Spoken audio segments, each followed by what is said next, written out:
थे। चतुर्वेदी जी क्या कुछ कहेंगे जिस तरीके से महाराष्ट्र के नागपुर से खबर आ रही है औरंगजेब की कब्र को लेकर लगातार उखाड़ फेंकने की बातें कर रहे हैं, बंडल जो है और लगातार इस पर काम कर रहा है, 2 गुटों के बीच लड़ाई हो गई, कई लोग मारे जा रहे थे, खबरें आ रही नागपुर से। देखिए, मेरे कहने का मतलब है कि ये जो कर रहे हैं अब महाराष्ट्र को मणिपुर बनाने के पिछाते संघ का कार्यालय है नागपुर में, और नागपुर में दंगा भड़कने का मतलब है आरएसएस राष्ट्रीय समलैंगिक संगठन का इसमें मुख्य योगदान है। वहाँ का मुख्यमंत्री, क्योंकि भाजपा ये जान गई है, आरएसएस से जान गया है कि इस देश का नागरिक दंगे फसाद नहीं चाहता, शांति अमन चाहता। पहले ये बाबर का नाम लेते थे, उसके बाद अकबर का नाम लिए, उसके बाद मस्जिद मंदिर, भारत पाकिस्तान, ये सब मुद्दा हो गया।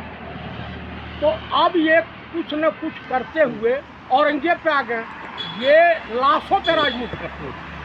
मैं आपको बताना चाहता हूँ, नहीं वो कह रहे हैं ना, मुगलों ने जिसको बर्बाद किया, हिंदुस्तान को लूटने काम किया, तो उसकी कब्र हिंदुस्तान में क्यों हो?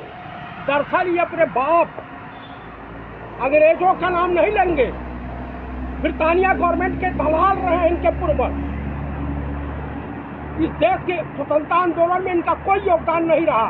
इन्हीं के जो है जो आरएसएस को मानने वाला था ये सावरकर, माफी मांगा, और हिंदुस्तान का पहला आतंकवादी, स्वतंत्र भारत का पहला आतंकवादी नाथूराम गोडसे हुआ, जिनकी ये पूजा करते हैं। अरे अब वो दिन दूर नहीं है, चाहे हिंदू हो या मुसलमान, इन भाजपाई दंगाइयों को दौड़ा दौड़ा करके मारेगा। रोड पर इनका निकलना दुश्वार हो जाएगा। ये महंगाई पे तो बात नहीं करते। चाहते हैं कि अकबर की कब्र हिंदुस्तान में हो, समझ नहीं पा रही, जनता नहीं समझ पा रही है। अच्छा ये बताइए कि किसी की कब्र हो, किसी के लिए शमशान घाट हो, तो आखिरी यात्रा होती है। दुश्मन की भी आखिरी यात्रा होती है, उसे सलामी दी जाती है। इन सबों का तो कोई जमीर है नहीं। अभी एलन मास्क वाला जो ऐप आया है, ग्रोक ने जो इनको नंगा किया है, अभी कहीं के नहीं रह गए। इनकी औकात बता दिया है डोनाल्ड ट्रंप ने, अमेरिका ने। अभी एकदम विवश हो गए हैं, नंगे हो गए हैं बीजेपी वाले। और जो बिहार में चल रहा है आज के डेट में, तो इनके पास हिंदू मुसलमान, भारत पाकिस्तान, मंदिर मस्जिद, औरंगजेब के अलावा कुछ नहीं है। क्योंकि अब राम मंदिर चलने वाला नहीं, मथुरा चलने वाला नहीं, काशी चलने वाला नहीं है। जनता इनकी नस्ल को पहचान चुकी है। अब दंगे फसाद से मारा कौन जाता है? गरीब बच्चे। किसी भी भाजपाई नेता का बताइए, उसका बच्चा किसी आंदोलन में शरीक होता है? आप बता दीजिए भाजपाई नेता का। अमित शाह का बेटा जैसा क्रिकेट का बल्ला नहीं पकड़ने आता, बीसीआई का चेयरमैन, आप मुझे बता दीजिए। भाई तो रंडा मुंडा है, देश का राजा बबू हुआ। अच्छा, औरंगजेब को क्या मानते, बाबा मानते हैं कि आप हिंदुस्तानी मानते हैं? देखिए, जो औरंगजेब यही पैदा हुए, इसी मट्टी में खेले कूदे और इसी मट्टी में दफन हो गए। वो हिंदुस्तान के थे, भारत के थे। ये जो हिंदू धर्म का आलाप ही छेड़ते हैं, हिंदू कोई धर्म नहीं है। सिंधु का बिगड़ा नाम हिंदू है। हिंदुस्तान में रहने वाला हर व्यक्ति हिंदू है, यानी हिंदुस्तानी है, इंडियन है, आर्यावर्ती है, भारतीय है। तो ये कहीं कुछ नहीं। मुसलमान देखिए, औरंगजेब के शासनकाल में 100 मंदिरों में सरकारी खजाने से उसको जाता था दीपक वगैरह जलाने के लिए। महाकाल मंदिर जो है उज्जैन का, इनके द्वारा गया। वो वहाँ का जो मंदिर है आसाम का कामाख्या, तो ये बादशाह ने भेजा। जिस कैलाश मानसरोवर आज के चाइना के कब्जे में, उस कैलाश मानसरोवर को तलवार के दम पर ला दिया। आप मुझे बताइए, कहते जजिया कर, यहाँ तो कफन पर, पेन पर, किताब पर, सब पे टैक्स लगा रखा इन अंधभक्तों के बाप। जो आप गूगल पर ढूंढिए, दुनिया का सबसे झूठा और मक्कार प्रधानमंत्री कौन है तो नरेंद्र मोदी का नाम आता है। मैं नहीं कह रहा हूँ, आप ढूंढ लीजिए गूगल पे, तो आप इन लोगों का चाल चरित्र चेहरा ये है। अच्छा ठीक है, औरंगजेब को लेकर आप क्या मानते हैं कि औरंगजेब ने हिंदुस्तान के बहुत सारे मंदिरों को तोड़ा था, इस बात सच्चाई है? देखिए, विकास के लिए अगर मंदिर और मस्जिद तोड़ी जाती है, इन्होंने बनारस में तमाम मंदिरों का ध्वस्त कराया था हिंदू हृदय सम्राट के रीजन में, उधर योगी थे। आप बताइए कि कुंभ के मेले में बहुत लोग मारे गए थे हिंदुओं की सरकार में, आजम खान के जमाने में तो ऐसा नहीं हुआ।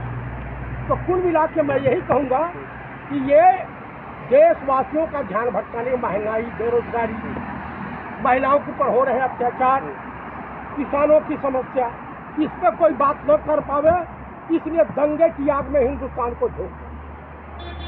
हिंदू मरे या मुसलमान, इनका एक ही लक्ष्य है कि ऐसी बानी बोलिए जम के झगड़ा हो, हिंदू मुस्लिम कट मरे, सत्ता अपनी हो।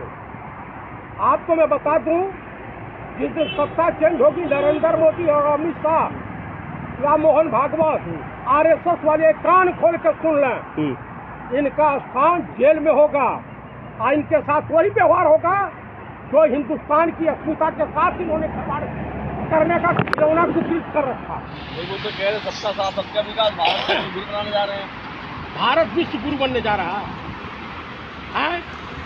महंगाई इतनी बढ़ गई है, लोग दाने दाने के लिए मोहताज हैं। 80-90 करोड़ लोग 5 किलो राशन पे अपना जीवन व्यतीत कर रहे हैं। तो आप क्या चाहते हैं? देखिए, जो हो रहा है ये गलत है। नहीं, विदेशों में मोदी का डंका भी बज रहा है। कहीं कुछ नहीं डंका बज रहा, सब तारीफ कर रहे हैं विदेश के। कहीं कोई तारीफ नहीं कर रहा, कोई तारीफ नहीं कर रहा।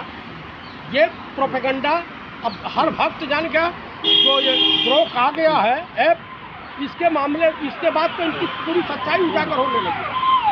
कल इमरजेंसी मीटिंग किया है कि भाई क्या करें, तो अमेरिका का आगे इनकी चलेगी नहीं। देश का पहला प्रधानमंत्री है जो अमेरिका की एक स्वायत्ती संस्था है USAID, जो अमेरिकी हितों की रक्षा के लिए ट्रेनिंग देती है। ये 1993 में जाके अमेरिकी हितों की रक्षा मैं करूंगा ट्रेनिंग लिया। ये जितना बोलता है सुबह से शाम झूठ बोलता है, और जब पार्लियामेंट में प्रेशर होगा तो हमारे साथ कहीं विदेश बन जाता है। हाँ, अच्छा, एक चीज चतुर्वेदी जी सवाल यहाँ उठ रहा है, लगातार हिंदुस्तान की राजनीति हिंदू मुसलमान के साथ चल रही है, आगे बढ़ रही है, लेकिन इसी क्रम उत्तर प्रदेश मुख्यमंत्री योगी आदित्यनाथ लोग कह रहे थे कि पिछले दिनों कि स्पीच दे रहे थे, भाषण दे रहे थे, मन के माध्यम से उन्होंने कहा कि आने वाले दिनों में पूरी दुनिया भागवामय हो जाएगी, भागवा पहन लेगी। लग रहा है कि उनका मानसिक संतुलन खराब हो गया, वो कहीं इलाज अपना कर रहे हैं। हर भगवा पहनने वाला व्यक्ति साधु महात्मा नहीं होता, संत नहीं होता। वो आसाराम भी हो सकता है, राम रहीम भी हो सकता है, चिन्मयानंद भी हो सकता है, तमाम रेपिस्ट हो सकते हैं। कुल मिलाकर तो जो भी है वो गलत है। और मैं देशवासियों से अनुरोध करूंगा कि आप लोग इन नफरतकारी लोगों से सावधान रहें और देश को सही रास्ते पे ले जाने के लिए इनसे दूरी बनाओ, खास करके भाजपाई नेताओं और कार्यकर्ताओं से। लगातार मुसलमानों को टारगेट किया जा रहा है, तो मुसलमानों को लेकर अब क्या गए, मुसलमानों की बात करें तो वक्त बिल भी आ गया, आप देख रहे हैं लगातार मुसलमानों के लिए प्रोटेस्ट कर रहे हैं। देखिए, ये मैंने आपसे कह दिया कि जितना है अभी तो वक्फ बोर्ड की जमीनों पे नजर गड़ा है, उसके बाद मंदिर और मठों की जमीन पर इनकी नजर जाएगी। तो कुल मिला करके ये दोगले चरित्र के लोग हैं। मेन आदमी इनसे कहीं प्रश्न पूछिए, चुनाव में मिले या कहीं मिले, कि भैया महंगाई कैसे कम होगी, शिक्षा रोजगार पे कैसे कम होगा, और ये जीएसटी जो है कफन तक पे आप लगा रखे हो, इस समस्या का समाधान कैसे होगा। विदेशी कर्ज इतना क्यों बढ़ा आपकी सरकार में, जब प्रत्येक युवा और प्रत्येक व्यक्ति बोलना इस तरह की चालू करेगा कि भाग खड़े होंगे, चाहे वो किसी धर्म का हो, किसी समुदाय का।